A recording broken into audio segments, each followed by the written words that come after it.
Elle a enchanté des millions de téléspectateurs.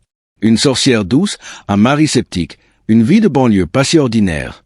Mais un jour, ma sorcière bien-aimée a tout simplement disparu des écrans. Pourquoi? Était-ce un simple déclin? Ou y avait-il un secret mieux gardé derrière ce retrait brutal? 17 septembre 1964. Les Américains allument leur télévision, sans se douter qu'ils s'apprêtent à faire la connaissance d'un couple pas tout à fait comme les autres. Ce soir-là, sur la chaîne ABC, débute un programme qui va bouleverser les codes des séries familiales.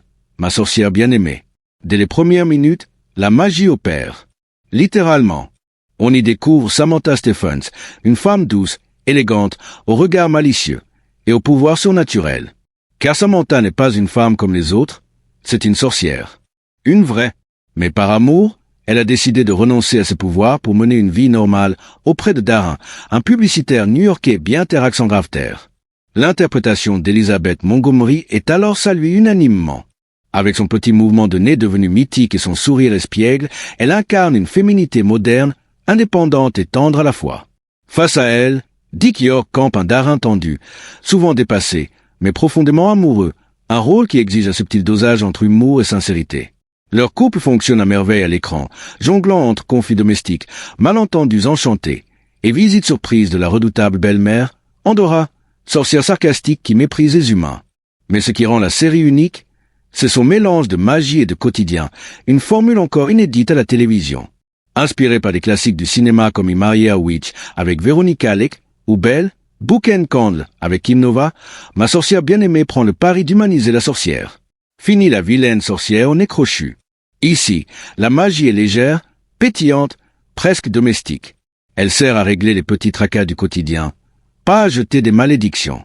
Mais sous ses airs de comédie, la série propose aussi une lecture plus profonde, celle d'une femme puissante qui choisit de réfréner ses talents pour s'adapter aux conventions d'une société encore très patriarcale.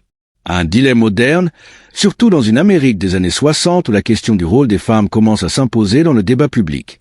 Samantha n'est pas seulement une sorcière, elle est aussi le reflet d'une génération de femmes tiraillées entre liberté et conformité. Et ce subtil mélange de fantastique, de comédie, de critique sociale va propulser ma sorcière bien-aimée au sommet. La série devient rapidement un phénomène culturel, diffusé dans des dizaines de pays, traduite, rediffusée, adorée. Un petit bijou télévisuel qui, derrière ses tours de magie, cache bien plus qu'il n'y paraît. Derrière les rires enregistrés, les décors pastels et les tours de magie, se cachait une réalité bien plus sombre. Dick York, l'homme qui prêtait son visage et toute son énergie au personnage de Darren Stephens, n'était pas simplement un acteur doué pour la comédie romantique. Il était aussi un homme brisé, littéralement. Tout commence bien avant ma sorcière bien-aimée. En 1959, sur le tournage du film In the Wind, York tourne une scène intense, où il doit soulever un collègue acteur. Mais un faux mouvement, une douleur fulgurante, et sa vie bascule. Un muscle du dos gravement endommagé.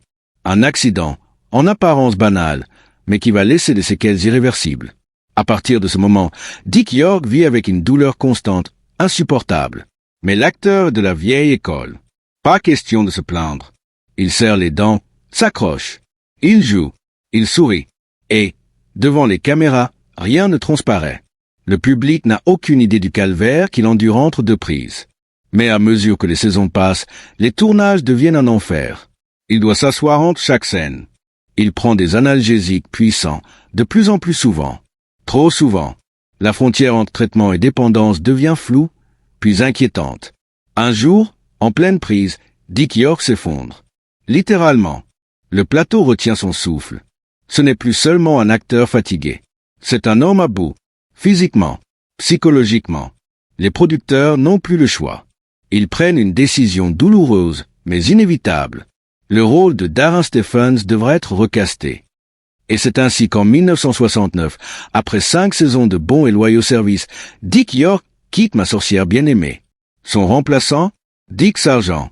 Un acteur compétent, mais dont l'énergie et le regard diffèrent. Le public, lui, ne cache pas sa surprise. Certains parlent même de trahison. On l'accuse d'avoir volé le rôle. Mais la vérité est tout autre. York, de son côté, sombre dans l'oubli. Le téléphone ne sonne plus. Il passe des années à lutter contre sa dépendance, enchaînant les séjours à l'hôpital et les difficultés financières. Mais l'homme garde un courage incroyable. Dans les années 80, il renaît de ses cendres. Il devient un militant actif pour les sans-abri, pour les plus démunis, toujours debout malgré tout, comme un hommage à cette force qu'il a toujours eue. Quant à ma sorcière bien-aimée, elle continue son cours, désormais portée par Dick Sargent.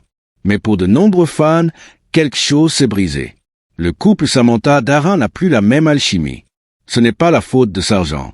C'est juste que Dick York était Darin. Il incarnait l'âme de cet homme dépassé par la magie, mais fou d'amour. Et même si la série poursuit son succès, une part de sa magie, elle, s'est définitivement envolée. Derrière le sourire lumineux de Darin Stephens, le mari maladroit mais amoureux de Samantha, se cachait un homme en guerre contre son propre corps. Dick York, figure familière des téléspectateurs, est d'abord l'incarnation parfaite du mari des années 60, loyal, dépassé par les pouvoirs de sa femme, mais toujours touchant et profondément humain. Mais en coulisses, l'histoire est tout autre. Flashback. Nous sommes en 1959. York tourne In the Wind, un drame intense qui lui offre un rôle exigeant. Lors d'une scène, il doit porter un collègue acteur sur son dos. Mais le mouvement est mal calculé. Le claquement d'un muscle qui lâche se fait entendre, et avec lui, la douleur s'installe. Pour toujours. Il s'agit d'une déchirure sévère au niveau des muscles du dos, qui évolue en une condition chronique. À l'époque, la médecine n'offre que peu de solutions efficaces. Résultat, Dick York vivra désormais avec une souffrance lancinante, invisible à l'œil nu, mais toujours présente. Quand il accepte le rôle de Darin Stephens dans Ma sorcière bien-aimée, il le fait en croyant pouvoir gérer cette douleur. Mais les tournages sont longs, les scènes exigeantes. Il doit rester debout, courir parfois, jouer la surprise ou la colère, tomber, crier. Tout cela alors que chaque geste le déchire intérieurement. Les médecins lui prescrivent des analgésiques, puis des médicaments plus puissants. Très vite, la frontière entre traitement et dépendance est franchie. York devient accro aux antidouleurs, sans même s'en rendre compte. Il garde la face. Il veut continuer. Il s'accroche. Mais son corps, lui, distote. Un jour, en pleine répétition, il s'effondre sur le plateau. Le silence tombe dans le studio. L'équipe, les techniciens, ses collègues, tous comprennent. Quelque chose vient de se briser. Ce n'est pas un caprice. Ce n'est pas de la faiblesse. C'est le point de non-retour. Elizabeth Montgomery, qui tient le rôle de Samantha, est bouleversée. Elle admire profondément York, qui malgré la douleur, n'a jamais cessé d'être professionnel. Mais la production ne peut pas attendre. La série est un phénomène. Les contrats, les plannings, les sponsors, tout exige que l'émission continue. Alors, les producteurs prennent une décision lourde. Dick York est remplacé. À partir de la saison 6, le rôle de Darin Stephens est confié à Dick Sargent. Le changement est brutal pour le public. Pas d'explication. Pas de transition. Un nouveau visage, un nouveau ton. Sargent est plus sérieux, plus sec, moins chaleureux. Les fans sont déconcertés. Certains écrivent au studio. D'autres boycottent les épisodes. Mais petit à petit, le public s'habitue. L'humour reste. Elizabeth Montgomery brille toujours. La magie opère encore, mais différemment. Et Dick York, il quitte Hollywood. Sa carrière s'arrête net. Les propositions de rôle cessent. La dépendance s'aggrave. Les douleurs, elles, ne disparaissent jamais. Mais l'homme garde sa dignité. Dans les années 80, après un long combat pour se défaire de ses addictions, il revient, pas sur les plateaux, mais dans les rues. Il fonde Acting for Life, une organisation caritative dédiée aux sans-abri et aux laissés-pour-compte. Il donne de son temps, de son énergie, de ce qui lui reste. Il n'a jamais cessé d'aimer les autres. Dick York s'éteindra en 1992, dans l'ombre. Mais pour ceux qui connaissent son histoire, il reste un symbole de courage et de résilience. Un homme qui a tout donné, jusqu'à s'y brûler. Et quand on revoit les premières saisons de Ma sorcière bien-aimée, on comprend mieux cette lueur dans ses yeux. Ce n'était pas juste du jeu d'acteur.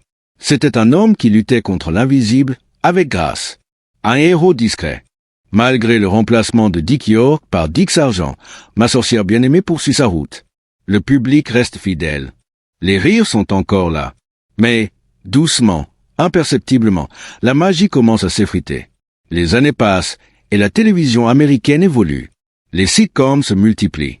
I Dream of Jeannie, The Brady Bunch, All in the Family, une nouvelle génération de séries plus modernes, plus osées, parfois plus satiriques, arrive en force. Ma sorcière bien-aimée, elle, semble figée dans le temps. Les intrigues deviennent prévisibles. Samantha tente de vivre comme une femme ordinaire. Andorra lance un sort d'Arin. Un client important arrive au dîner. Le sort dégénère. Samantha intervient in extremis. Tout rentre dans l'ordre jusqu'à la semaine suivante. Un schéma qui se répète. Encore et encore. Même les fans les plus fidèles commencent à ressentir une lassitude. Mais ce n'est pas seulement l'audience qui décline. C'est l'énergie de ceux qui font la série, à commencer par sa star. Elizabeth Montgomery, visage iconique de Samantha, l'incarnation de la sorcière moderne, commence à flancher. Depuis 8 ans, elle enchaîne les tournages à un rythme effréné. 8 saisons à sourire, cligner du nez, lancer des sorts avec humour et tendresse. Mais l'actrice, en privé, étouffe. Elle aspire à autre chose. Elle rêve de rôles plus sombres, plus profonds. De cinéma, de théâtre. Elle veut casser l'image lisse de l'épouse parfaite. Samantha ne lui ressemble plus. Et puis, il y a les tensions personnelles. Car Elizabeth Montgomery n'est pas qu'actrice sur le plateau. Elle est aussi l'épouse du producteur, William Asher. Leur mariage, autrefois fusionnel, s'est lentement détérioré. Les longues journées de tournage, la pression constante de l'audience, la fatigue. Tout cela crée une distance. Un vide. Un silence. Et ce silence, un autre homme vient l'occuper. Richard Michael, l'un des réalisateurs réguliers de la série, entre dans la vie d'Elizabeth comme un souffle nouveau. Lui aussi comprend son envie de renouveau. Lui aussi sent que la série touche à sa fin. Leur complicité devient évidente. Trop évidente. Bientôt, la rumeur enfle. Elizabeth Montgomery vit une liaison. Et pas avec n'importe qui. Avec l'homme qui réalise plusieurs épisodes de la série, sous l'œil de son mari, William Asher. L'atmosphère sur le plateau devient irrespirable. Des regards s'évitent. Des scènes se rejouent en boucle à cause de tensions hors champ. Les techniciens parlent à voix basse. Les acteurs marchent sur des œufs. Elizabeth Montgomery reste professionnelle, mais son regard a changé. Plus distant, plus froid. Elle ne croit plus à ce qu'elle joue. Et ce désintérêt transpire à l'écran. Même Dick Sargent, pourtant heureux d'avoir été choisi, confiera plus tard que l'ambiance était devenue pesante, lourde, presque absurde. Mais personne n'ose tirer la sonnette d'alarme. Car Ma sorcière bien-aimée reste un produit rentable. La machine continue, coûte que coûte, jusqu'à ce que la machine s'effondre. Alors qu'une 9e saison était encore sur la table, Ma sorcière bien-aimée s'arrête brusquement après sa 8e saison. Pas de communiqué retentissant, pas d'émission spéciale. Seulement un silence dérangeant, presque embarrassé.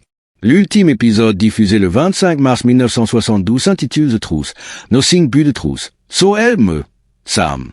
Mais ce final a tout d'un épisode banal. Et pour cause, il s'agit d'un remake à peine maquillé d'un épisode datant de 1965, Speak the Truth. Télévision l'intrigue, Andorra, la mère de Samantha, offre à Darin une broche magique. Une broche qui pousse quiconque à dire la vérité, qu'il le veuille ou non. Les conséquences sont amusantes, bien sûr. Mais tout cela a déjà été vu. 7 ans plus tôt. Et cette fois, il ne s'agit pas d'un clin d'œil. Il s'agit d'un recyclage pur et simple. Presque paresseux. Le spectateur fidèle, celui qui a suivi les 254 épisodes, ne reçoit ni conclusion, ni adieu. Pas de scène finale émouvante. Pas de dernier regard entre Samantha et Darin. Pas de retour des personnages secondaires. Aucune référence au parcours parcouru. Rien. Micro, c'est comme si la série était sortie discrètement par la porte de service. Comment expliquer une telle décision? Index revers pointant vers la droite blanc d'un point de vue créatif, les scénaristes étaient épuisés. Les intrigues avaient tourné en rond depuis des saisons. Il ne restait plus d'énergie pour innover, encore moins pour conclure en beauté. Index revers pointant vers la droite blanc d'un point de vue personnel, Elizabeth Montgomery avait déjà quitté la série dans sa tête. Son mariage avec William Asher était terminé. Son histoire avec Richard Michael, réalisateur sur la série, battait de l'aile. Elle ne voulait plus incarner Samantha. Elle voulait tourner la page. Vite, Index revers pointant vers la droite blanc du côté du studio, ABC hésitait. Les audiences n'étaient pas catastrophiques, mais en déclin. Les nouvelles sitcoms The Mary Tyler Moore Show, All in the Family, Mash Astérisque redessinaient le paysage télévisuel. Ma sorcière bien-aimée faisait figure de relique des 60s. Et ainsi, dans un mélange de lassitude, de conflits privés, de désintérêt croissant, la série s'éteint. Pas avec un feu d'artifice, mais avec une bougie qu'on souffle, presque par erreur. Micro, les fans, déconcertés. Certains croient encore, à la fin de l'épisode, que ce n'est pas le vrai final. Ils attendent. Une semaine. 2. Mais plus rien ne vient. Aucune promesse de suite. Aucune explication. Juste un vide. Un adieu non prononcé. Une rupture sans au revoir. Et pourtant, cette fin décevante n'efface pas l'héritage de la série. Ma sorcière bien-aimée a marqué son époque. Elle a ouvert la voie à des héroïnes plus fortes, plus indépendantes. Elle a apporté un regard neuf sur la vie de couple, la féminité, la différence. Mais comme toutes les fées, même les plus brillantes, Samantha Stevens a fini par disparaître dans un nuage de fumée, sans même agiter le nez une dernière fois. La fin de Ma sorcière bien-aimée n'a pas seulement été marquée par un épisode final bâclé. Non, bien au contraire, les véritables causes de l'annulation étaient bien plus sombres, plus personnelles et surtout plus complexes que ce que les téléspectateurs pouvaient imaginer. Claquait une ambiance en déclin. Si l'histoire officielle de l'annulation évoque des raisons créatives et la fatigue des acteurs, les coulisses de la série étaient en réalité un champ de mines. Les rumeurs, tels des murmures persistants, ont continué de circuler bien après la fin de la série. Les relations entre les membres du casting étaient tendues, et certains, à Hollywood, ont mis en lumière les problèmes personnels d'Elizabeth Montgomery, la star incontestée du show. Étoile rutilante Montgomery, une vie privée agitée. Alors que Samantha Stevens incarnait l'archétype de la femme dévouée, Elizabeth Montgomery, elle, vivait une vie privée chaotique. Mariée 4 fois, elle ne correspondait guère à l'image de la femme fidèle et parfaite qu'elle représentait à l'écran. Elle était en train de se transformer, de devenir une femme plus complexe, plus indépendante. Une femme qui voulait s'émanciper de son rôle de sorcière parfaite. La rumeur la plus persistante, que la fin de la série n'était pas accidentelle. Certains disent qu'elle s'aborda délibérément la suite de l'émission, fatiguée d'être confinée à un rôle trop limitant et de la pression d'incarner un personnage public parfait. Pourtant, cette dernière saison était déjà un témoignage de l'essoufflement de la série, mais certains y voient également un acte symbolique de rébellion de la part de la star. Micro, elle ne voulait plus être la sorcière de la télévision. Elle voulait autre chose. Un autre défi. Quelque chose qui ne soit pas déjà écrit pour elle. Cœur brisé, les affaires de cœur. Les rumeurs de sa vie amoureuse ont également fait surface, notamment son affaire avec Richard Michael, le réalisateur de la série. La très médiatique Elizabeth Montgomery, l'une des actrices les plus courtisées de l'époque, avait captivé l'attention de certains des plus grands noms de l'industrie. Il y avait eu des spéculations, notamment sur une relation qui n'était pas sans tension avec Dick York, son partenaire à l'écran. York lui-même avoua un jour qu'il était tombé sous le charme de sa collègue. Danseur, mais la plus grande histoire d'amour secrète reste celle avec Elvis Presley, le king du rock, qui n'était pas qu'un chanteur, mais une véritable icône, nourrissait une admiration secrète pour Elizabeth. Des rapports affirment qu'il aurait cherché à la séduire pendant la période de l'émission. Certains disent même qu'un flirt discret s'est développé entre les deux. Si l'histoire d'une romance avec Elvis est en grande partie légendaire, l'attirance était belle et bien réciproque. La star de Ma sorcière bien-aimée avait toujours cet aspect de mystère et de beauté qui charmait tout le monde, des plus célèbres aux plus discrets. Feu l'infidélité de Montgomery et de son mari. Les coulisses étaient aussi marquées par les infidélités. Montgomery, bien que mariée à William Asher, le producteur de la série, avait une liaison avec son réalisateur, Richard Michael. Quand l'épouse de Michael découvrit l'histoire, un divorce fulgurant s'ensuivit. Ce scandale coïncidait presque parfaitement avec la fin de l'émission. Nuage avec tornade, la tension se fait sentir. Elizabeth Montgomery semblait se détacher de plus en plus de l'image de la femme parfaite qu'elle représentait à l'écran. Son mariage avec William Asher s'effritait sous la pression. Les deux tentaient de sauver leur relation, mais l'infidélité de Montgomery et la tension palpable entre rendaient cette tâche presque impossible. La vie de Montgomery était désormais un enchevêtrement de drames personnels, et les garde-fous de la télévision n'étaient plus suffisants pour la maintenir dans un rôle de sorcière idéale. Micro voix au FF, segment final, l'ultime acte de rébellion. En fin de compte, les rumeurs de tension sur le plateau et les désirs créatifs de Montgomery ont peut-être précipité la fin de l'émission, mais ce sont ses actions personnelles qui ont façonné la conclusion de cette ère magique. Montgomery ne voulait plus de la magie des studios. Elle voulait un monde plus réel, même si cela signifiait briser l'image soigneusement entretenue de la sorcière douce et dévouée. Et ainsi, les mystères de la fin de Ma sorcière bien-aimée sont restés avec elle. Le public ne savait pas tout ce qui se passait derrière les portes des studios, mais les échos des scandales, des relations secrètes et des rivalités en coulisses ont laissé leur marque sur l'histoire de la télévision. Claquette alors, lorsque l'épisode final est diffusé et que la série disparaît. Il y avait bien plus qu'un simple manque d'inspiration. Il y avait des cœurs brisés, des rêves brisés et une actrice qui s'échappait de son propre personnage, tout comme Samantha fuyait son destin de sorcière. Et peut-être que cette fin bâclée était, en soi, la manière la plus honnête et la plus humaine de dire au revoir à un monde qui n'était plus le sien. L'écho de ma sorcière bien-aimée dans l'histoire de la télévision demeure aussi vibrant que les incantations de Samantha Stevens. Pourtant, comme toute grande légende, l'histoire de cette série n'a pas été construite uniquement sur les succès et les sourires. Derrière les rires et la magie était aussi l'histoire d'une série confrontée à la fatigue humaine, aux souffrances invisibles et aux déchirements intimes. La décision d'annuler la série après sa 8e saison ne venait pas simplement d'une baisse d'audience. Non, ma sorcière bien-aimée n'a pas été emportée par le désintérêt du public. Elle a été victime d'un engrenage où les souffrances physiques de Dick York, les désirs créatifs de Montgomery et les troubles personnels des acteurs ont joué un rôle majeur. La vie privée d'Elizabeth Montgomery, marquée par des mariages tumultueux et des relations complexes avec ses collègues, n'a pas seulement altéré son engagement dans la série, mais a aussi façonné la dynamique de l'émission. La tension entre sa vie réelle et la fausse image qu'elle projetait à l'écran a lentement rongé l'essence même de ma sorcière bien-aimée. Les souffrances physiques de Dick York, ajoutées à ses problèmes de santé et de dépendance, ont laissé une marque indélébile sur l'émission. Les changements de casting ont jeté une ombre sur la série, bien que Dick Sargent ait finalement trouvé sa place. Mais l'émotion ressentie par les fans, déjà déstabilisés par ces ajustements, n'a pas pu être réparée. La dernière saison, quant à elle, a montré les signes de l'épuisement créatif. Les épisodes se sont multipliés, mais le feu créatif qui avait enflammé la série au départ semblait s'éteindre lentement, incapable de capter l'attention du public comme autrefois. L'épisode final, réutilisant un concept déjà vu, n'a fait qu'enfoncer le dernier clou dans le cercueil de cette grande aventure télévisuelle.